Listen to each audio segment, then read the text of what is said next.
നമസ്കാരം, ന്യൂസ് ക്യാപ്സൂളിലേക്ക് സ്വാഗതം. എന്റെ ഇഷ്ടങ്ങൾ എന്റെ ഫാമിലിക്ക് അറിയാം. Family wedding centre. സംഗീത രംഗത്ത് 50 വർഷം പൂർത്തീകരിച്ച ഗായകൻ ഫിറോസ് ബാബുവിനെ സംസ്കാര പെരുവഴിയമ്പലത്തിന്റെയും തിരൂർ പൗരാവലിയുടെയും നേതൃത്വത്തിൽ ആദരിച്ചു. ഈ ഇടത്തിന് 50 എന്ന് പേരിട്ട പരിപാടി തിരൂർ വാഗൻ ട്രാജഡി ടൗൺ ഹാളിലാണ് സംഘടിപ്പിക്കുന്നത്. ഡോക്ടർ MP അബ്ദുസമദ് സമദാനി ഉദ്ഘാടനം നിർവഹിച്ചു. ഞായറാഴ്ച വൈകിട്ട് 6 നടക്കുന്ന സാംസ്കാരിക സമ്മേളനം മന്ത്രി PA മുഹമ്മദ് റിയാസ് ഉദ്ഘാടനം ചെയ്യും. മന്ത്രി V അബ്ദുറഹ്മാൻ മുഖ്യാതിഥിയാവും.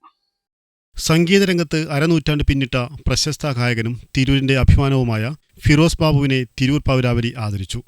തിരൂരിന്റെ കലാ-സംഗീത സാംസ്കാരിക രംഗത്തെ സജീവ സാന്നിധ്യമായ സംസ്കാര കലാ സാംസ്കാരിക വേദി പെരുവഴിയമ്പലത്തിന്റെ നേതൃത്വത്തിലാണ് തിരൂർ പൗരാവലി തിരൂർ ടൗൺ ഹാളിൽ വെച്ച് ഫിറോസ് ബാബുവിനോടുള്ള ആദരസൂചകമായി ഈണത്തിന് 50 എന്ന പേരിൽ 2 ദിവസം നീണ്ടു നിൽക്കുന്ന വിപുലമായ പരിപാടികൾ സംഘടിപ്പിക്കുന്നത്. ഡോക്ടർ MP അബ്ദുസമദ് സമദാനി ഉദ്ഘാടനം ചെയ്തു.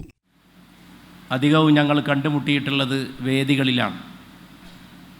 അതും കോഴിക്കോട്ടാണ് അധികം എന്നുള്ളതാണ് ഞാൻ മനസ്സിലാക്കുന്നത്.